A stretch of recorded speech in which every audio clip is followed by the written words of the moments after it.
수행을 40년 동안이나 아주 열심히 한 스님께서 취진산 댁에 절에서 내려와서 있다가 날이 저물어서 거기 하룻밤 주무시고 가게 됐는데 사랑방에서 잤는데 갑자기 야 마당새야 이리 오너라 해서 마당새가 나타나니까 저 아래 동네 추첨쥐가 죽었다는데 천당 갔는지 지옥 갔는지 알아보고 오너라. 그래서 우당탕탕하더니 나가더라는 것입니다. 한참 있다가 들어와서 아유 영감님 그 사람은 저 지옥 갔는데요 그러더라는 거예요. 근데 한참 있다가 또 야 마당새 이번엔 저 윗동네 누가 죽었는데 가서 봐라. 박찬봉이 죽었다는데 가서 그 사람이 어디 갔는지 알아보고 오너라. 그래서 이제 또 한참 있다가 또 들어오더니 아유 그 사람은 천당 갔는데요 그랬다는 거야. 그래서 너무 신기하잖아요. 자기 40년 동안 도를 열심히 닦고도 그런 걸 모르는데 어떻게 최진사는 저거 갔다 오자마자 딱딱 갔는지 알고 그 마당새하고 어떻게 알아봤는지 기가 막히잖아요. 그래서 자기 스스로도 한심하기도 하고 참 궁금해요. 도저히 잠이 안 와. 그래서 진사어른 해서 불러가지고 아니 나는 40년 동안 도를 닦아도 천당 갔는지 지옥 가는지 모르겠는데 어떻게 그렇게 잘 아십니까? 했더니 마우카 웃으면서 에이 그거 간단합니다. 그 추상집에 가가지고 그 마당새가 다니면 사람들의 얘기를 들어봐요. 그래서 사람들의 평이 그 사람이 평판이 좋으면 천당 간 것이고 저쪽처럼 가서 들어보니까 그 못 쓸 짓을 해가지고 사람들이 욕을 하고 뭐 이런 사람은 그 100% 지옥 가는 겁니다. 이렇게 말을 했다고 합니다. 그런데 여러분 이 말이 농담 같기도 하고 별거 아닌 예화처럼 들리지만 그렇지 않습니다. 극락 가는 방법은 두 가지라고 부처님께서도 경전에서 확실하게 말씀하셨어요. 하나는 뭐냐? 선행을 하는 것이라는 것입니다. 또 하나는 뭐냐? 염불 하는 것이랍니다. 염불 하는 것과 극락하는 것 중에 한 가지가 그 극락을 가게 한다는 것입니다. 그 경전에 분명하게 나온 얘기예요. 그러니까 그 사람이 보고 한 말이 결코 틀리지 않는 말이잖아요. 또 어떤 선지식께서 인생이란 무엇인가를 전체적으로 말씀하시는데 인생은 대인관계에서 사랑을 얼마나 주고받고 얼마나 실천하느냐, 사랑을 얼마나 실천하고 남의 잘못을 잘 용서하고 내가 잘못했을 때는 깊이 참여하고 잘 어울리는가 이런 것이라는 것입니다. 그러니까 우리 도반들끼리도 서로 지내다 보면 참 마음이 자비스럽고 남 베풀기 좋아하고 정말 잘하는 사람들은 저분은 참 등급이 높은 분이구나 하고 인정하면 100% 맞는 것입니다. 그것이. 그런데 저분이 염불을 많이 했지만 성질이 나빠. 화를 잘 내고 말이야. 다른 사람을 배려하는 게 배려심이 없어. 그럼 그건 낮은 거예요. 물어볼 필요도 없어요. 그거는. 그래서 수행자는 단 하루를 살아도 생각하는 것도 아름답게 해야 될 것이고 자비롭게 해야 될 거고 감사하며 사랑해야 될 것이고 말하는 것도 온화하고 부드럽고 남을 배려하면서 해야 될 것이고 행동도 선행을 하고 양심에 어긋나지 않는 일을 아름답게 살아야 한다는 것입니다. 왜 그럴까요? 아까 추첨지가 알아본 바와대로 마당새가 가서 물어보고 평판을 들어보니 딱 맞췄다는 거 아니겠습니까? 그 말에 굉장한 진리가 들어있다는 사실을 알아야 됩니다. 그게 그냥 우스갯거리로 지나갈 말이 아니고 굉장히 중요한 말이라는 것입니다. 그렇다면 우리가 선행도 하고 염불도 한다 이겁니다. 선행은 어떻게 하면 제일 좋을까요? 선행은 제가 늘 말씀드리는 가마석경에 보면 100명분의 밥을 해가지고 아침 점심 저녁으로 매일 100명분을 그 100사람에게 이렇게 하는 것보다도 부처님께서 하신 말씀이에요. 가마석경이라는 경전에서 하신 말씀입니다. 차 한 잔 마실 시간 동안 다른 사람들이 잘 되길 기도하는 것보다 10,000배를 더 못하다 그랬어요. 그게. 그러니까 우리가 선행을 하는 것 중에 가장 큰 게 뭘까요? 시국이 어지러우면 시국이 잘 되도록 기도하고 또 전쟁이 난 나라를 위해서 기도하고 가난한 사람을 위해서 기도하고 그들이 잘 되길 바라는 마음 다른 사람들이 연불을 알고 진리를 알아서 성불할 수 있도록 도와주고 기도해주고 하는 것도 큰 보시인 것입니다. 그것도 큰 선행 중에 가장 큰 선행이잖아요. 그보다 더 좋은 선행이 어디 있을까요? 만약에 제가 돈이 아무리 많아가지고 100만 원씩 내준다. 내가 돈이 많아봐야 줘봐야 얼마나 주겠어요. 그 수많은 사람들을 100만 원씩 줘봐야 그게 무슨 도움이 될까요? 100만 원 받아가지고 뭐 잠시 동안 뭐 사 먹고 그만이죠. 그렇지 않습니까?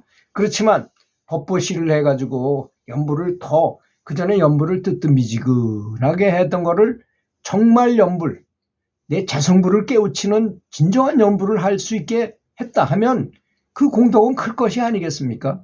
제가 뭐 공덕이 크기 위해서만 이렇게 얘기할까요? 과연 진심으로 제가 그런 걸 깨우쳤기 때문에 느꼈기 때문에 그렇게 하는 거 하면 훨씬 효과가 좋다는 것을 알기 때문에 그래서 자신 있게 말씀을 드리는 것입니다.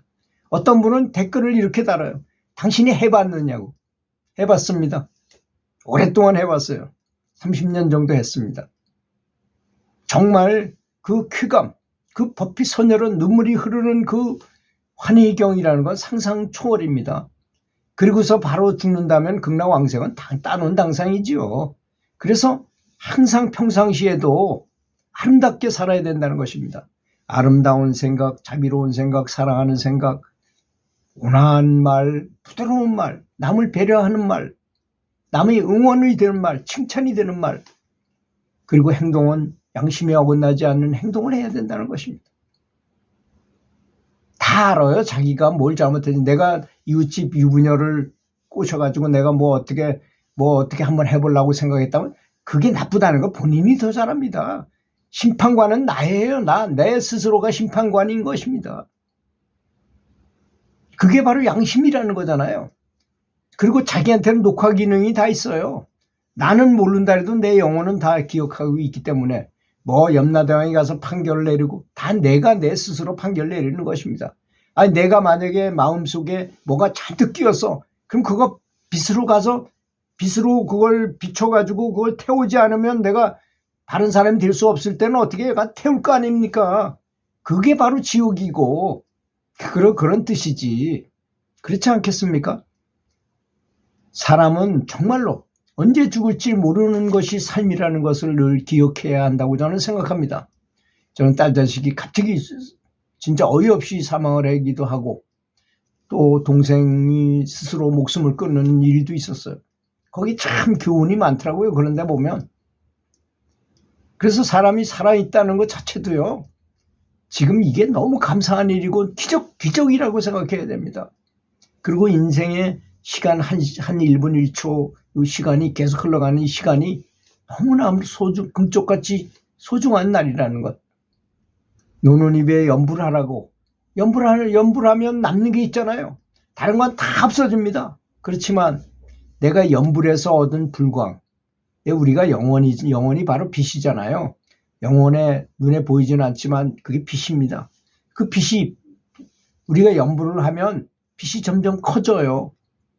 그 빛만이 유일하게 우리가 가져갈 수 있는 것입니다. 죽은 다음에 영원 불멸한 것입니다. 그러니까 등급을 올려야 돼. 영적 등급을 진보시키는 수밖에 없는 것입니다. 그래서 연불을 하라는 것입니다. 부처님이 신이 창조한 이 아름다움에 대해서 사랑과 경외심을 가지고 세상을 살면서 늘 부처님을 부르면서 부처님을 닮아가라고 노력하십시오.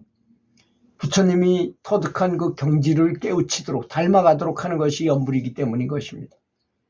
그러면 불력이 생기게 되고 불광이 빛이 커지게 되고 불심이 자비로운 마음이 점점 커지면서 깨달아질 것입니다. 그러면 아주 행복해지고 많은 것을 따로 공부하지 않아도 저절로 이해하게 될 것입니다. 저절로 알게 되는 그 쾌감을 알게 됩니다. 그리고 문득문득 생각나는 것들이 이 우주에서 오는 지혜가 생각이 나요. 제가 대중강연을 많이 한 적이 있었는데요. 그렇게 명상하다가 생각난 것을 가지고 강연을 하면 사람들이 굉장히 박수를 많이 쳐요. 공감을 많이 합니다. 제가 무슨 책을 보고 하거나 그랬을 때보다는 훨씬 더 많은 공감을 줄 수 있었어요. 그분들한테. 어떤 이유론지 간에 친구나 뭐 다른 사람들과 뭐 아이들하고 같이 또는 친구들하고 너무 즐겁게 밤새도록 즐겁게 이야기 나누면요. 잠을 조금밖에 못 잤는데도 전혀 피곤하지 않아요. 그죠? 한두 시간 잤는데도 힘이 넘쳐 흐릅니다. 기분 신나는 기쁨이라 그러잖아요. 신이 난다. 신이 난다. 부처님이 나온다. 신이 나온다. 이런 뜻이잖아요. 근데 반면에 지유식을 가지고 또 업장이 왔을 때는 아무리 많이 자도 피곤하기만 합니다. 그래서 행복하게 살아야 된다는 것입니다. 양심이 어긋나지 않게 계율을 지키면서 살아야 된다는 것입니다. 가족을 진심으로 사랑하고 진심으로 가족을 사랑하게 되면 그 말도 그렇게 해야 되고 생각도 그렇게 해야 되고 행동도 그렇게 해야 됩니다. 그렇게 하게 되면 그들이 나를 주는 대로 받는 거잖아요. 황금률이라는 게. 대인관계의 황금률은 내가 주는 대로 그대로 받는 것입니다. 내가 최선을 다 연불한다고 확 닫고 나는 연불해야 되니까 오지도 마 뭐 이런 식으로 할 필요가 없어요. 최대로 잘해주고도 충분히 가능성이 있어요. 내가 잘해줄 때는 부처님이 행하는 그런 행법이다라고 생각을 하세요. 그러면 관계없잖아요. 그리고 다정한 관계를 맺어놓고 아빠가 저 한댄다. 야 우리 도와줘야지. 제가 8시에 철연불을 한다고 가면은 아무 말도 안 해요. 가족들이. 워낙 그렇게 습성화돼 나가지고 저분은 8시에 들어가서 기도하는 사람이야 라고 그 손님이 와도 우리 저 아빠는 저 8시에 들어가서 기도하시는 시간입니다. 그래서 자기들끼리 떠들고 가요. 그 얼마나 좋습니까? 가족끼리 화목한 것이 사회에 나가서 성공하게도 되고 가화만사성인 것입니다. 가화만사성이 수행자들이 따라야 될 가장 중요한 대표적인 생활 지침인 것입니다. 들어주셔서 감사합니다.